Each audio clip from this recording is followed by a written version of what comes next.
Please like and subscribe for more content. 1 year ago this month, Wisconsin State Assembly Speaker Robin Vos, R., sat on a private plane with Donald Trump and updated the former president on the investigation he had launched into the 2020 election, even though there was no evidence of widespread fraud. Since then, Trump has repeatedly pressured Vos privately and publicly to find a way to overturn the election results, which the state lawmaker has said is impossible and illegal. The 2020 results in Wisconsin still stand, showing that Joe Biden won Wisconsin by more than 20,000 votes.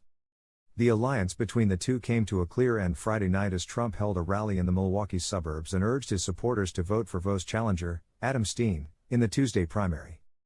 Adam Steen is running to defeat your Reno Speaker of the House, Robin Vos, Trump said, using the acronym for Republican in name only.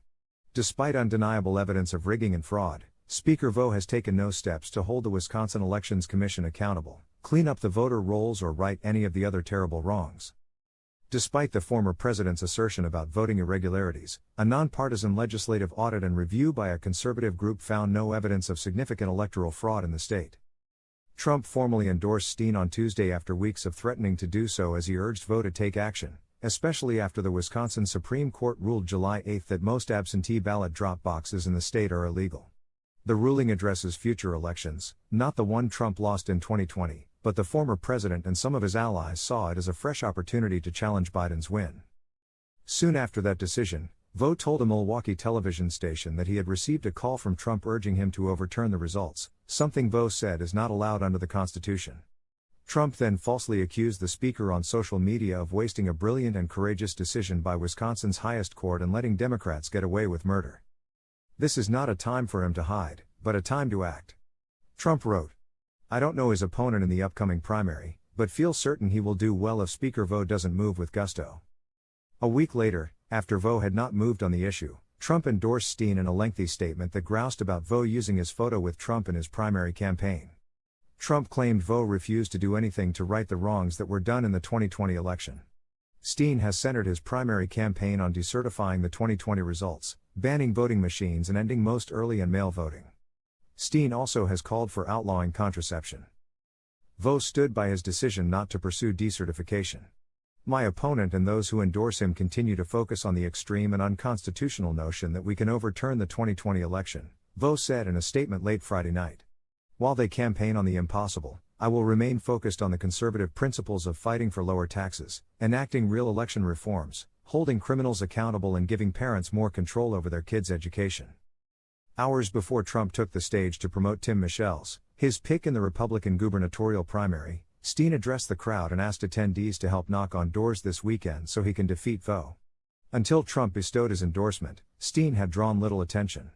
In 2018, he received about 10% of the vote in a six-way Republican primary to replace House Speaker Paul D. Ryan when Ryan decided not to seek another term. "There's only one road to achieving free and fair elections in Wisconsin, and that road runs through the 63rd Assembly District," Steen said to a crowd that was still growing and far from fired up by his remarks. "There's a huge roadblock in the 63rd, and it must be removed from power.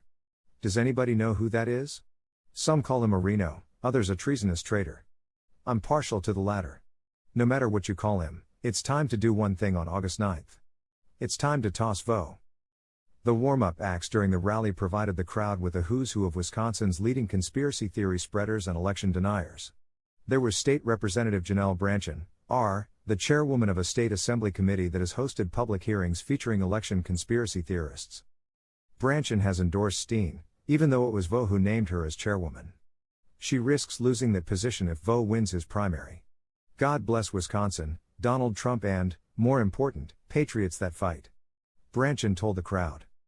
The rally's invocation came from former state Supreme Court Justice Michael Gableman, whom Vos last summer hired to oversee the election review, a hiring announced a day after Trump criticized Vos and other legislative leaders as not doing enough to look into the 2020 results.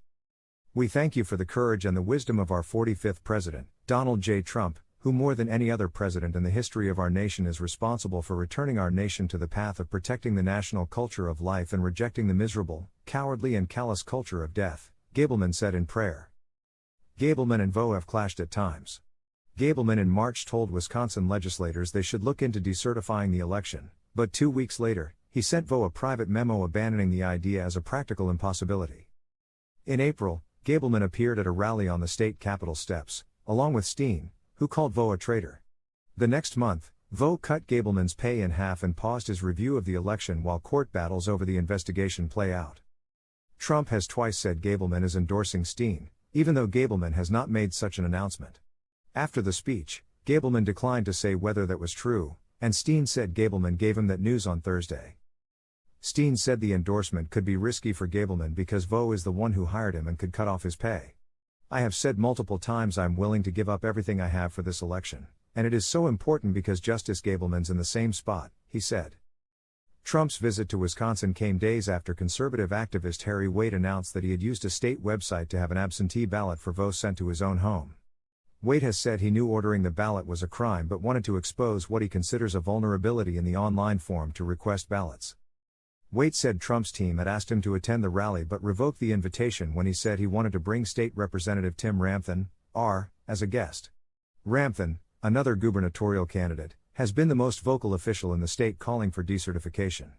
Also running is former Lieutenant Governor Rebecca Kleefisch, R., the winner of the Tuesday primary will face Governor Tony Evers, D., in November. Many in the crowd were there to see Trump, not the candidates he endorsed. There was a strong out-of-state contingent and even some Wisconsinites said they did not know who Vo was, even though he has been in office for 18 years and has been Speaker for a decade. Scott Godin, who works in health care, said he supported Trump in 2016 and 2020 and came to the rally as a way to help him make up his mind on whom to support in the race for governor. Godin lives in the Milwaukee suburb of Mequon, about 50 miles from Vo's district.